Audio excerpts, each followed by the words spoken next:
Ma'ruf Amin, Wakil Presiden Republik Indonesia meminta Majelis Ulama Indonesia atau MUI dan juga organisasi masyarakat atau Ormas Islam untuk mengeluarkan fatwa mengenai pemandian jenazah pasien COVID-19. Disebutkan bahwa fatwa tersebut diperlukan sebagai antisipasi kurangnya tenaga medis maupun situasi yang sulit. Dikutip dari YouTube BNPB pada hari Senin tanggal 23 Maret 2020 siang, Ma'ruf mengatakan hal itu dibuat jika adanya kekurangan petugas di situasi yang sulit tersebut. Dalam konferensi pers, Ma'ruf Amin juga memastikan persiapan penanggulangan sebaran virus corona di Indonesia. Amin menjelaskan bahwa pengorganisasian tingkat nasional dalam penanggulangan COVID-19 sudah cukup siap. Disebutkan bahwa dari penjelasan BNPB, ia mendapat gambaran bahwa pihaknya hanya membutuhkan berbagai penyempurnaan. Amin melanjutkan bahwa sudah terdapat perwakilan daerah yang terbentuk di 21 provinsi. Ia pun menegaskan hal yang terpenting untuk dilakukan saat ini yaitu mensosialisasikan social distancing pada masyarakat sebagai upaya pencegahan virus corona. Ia turut menambahkan bahwa kini upaya-upaya persiapan APD, yaitu peralatan tes COVID-19 sudah mulai tersedia. Hari ini saya sengaja datang ke BNPB untuk mendengarkan penjelasan untuk memastikan kesiapan operasi dalam rangka penanggulangan COVID-19 atau Corona. Dari penjelasan itu saya mendapat gambaran bahwa dari segi pengorganisasian tingkat nasional sudah cukup siap, hanya memang ada perlu penyempurnaan. Tapi yang lebih penting lagi bahwa perwakilan di daerah-daerah sekarang sudah terbentuk di 21 provinsi. Nah, yang penting sekarang adalah mendorong gugus tugas di provinsi yang diketuai oleh gubernur bekerja untuk memberikan pertama tentu pencegahan berkembangnya penularan itu melalui sosialisasi tentang social distance atau jaga jarak, sehingga masyarakat itu bisa memahami bahwa bahaya corona ini kalau tidak kita bisa menjaga jarak masuk ke daerah itu.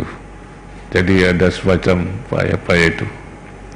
Kemudian juga upaya penyiapan APD, kemudian tes-tes itu sudah terjalin dengan baik.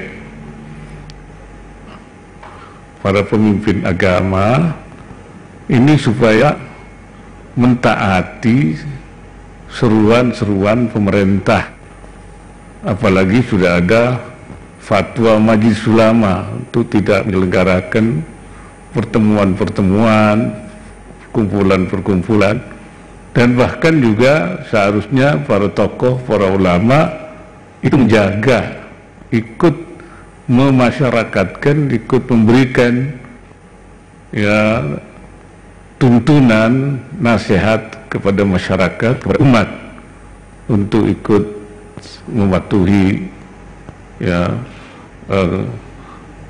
seruan-seruan pemerintah ini. Ini barangkali yang menjadi penting supaya juga semua pihak, lalu menurut Pak BNPB, semua pihak ikut bersama-sama ya bergerak sesuai dengan arah dan kemarin Majelis Ulama untuk mengeluarkan fatwa, dan itu sudah dikeluarkan fatwanya oleh Majelis Ulama. Nah, untuk mengantisipasi ke depan, saya juga minta jenazah penderita corona ini karena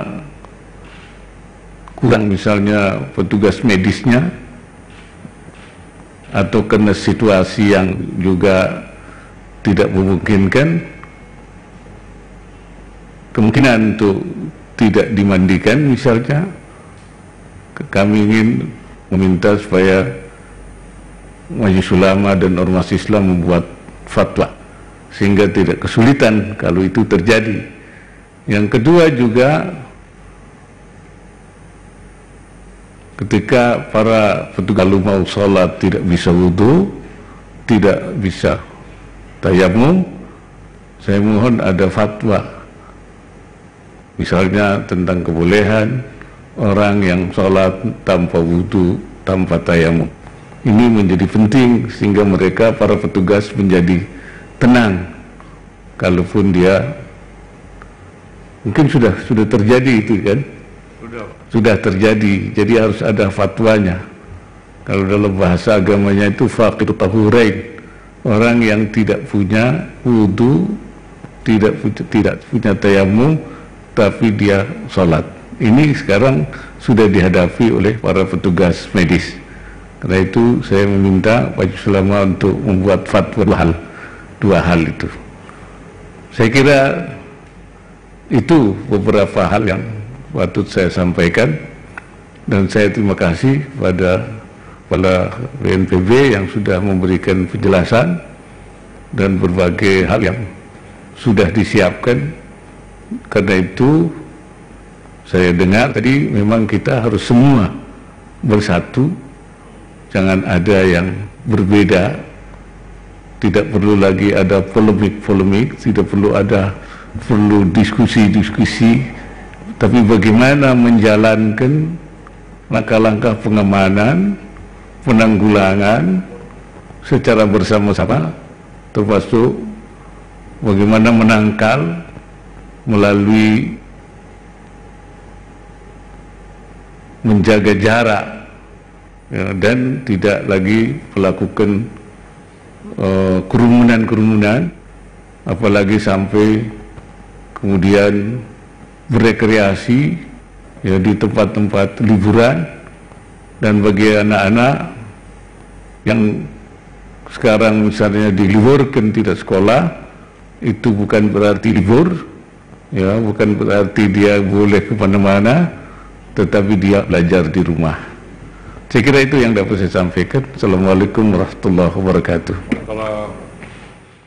Baik, Tribuners, sekian dulu informasi dan berita yang kami sampaikan pada kesempatan kali ini. Saksikan terus Tribun News Update untuk mengetahui informasi dan berita terupdate yang lainnya. Terima kasih sudah nonton. Jangan lupa like, subscribe, dan share ya.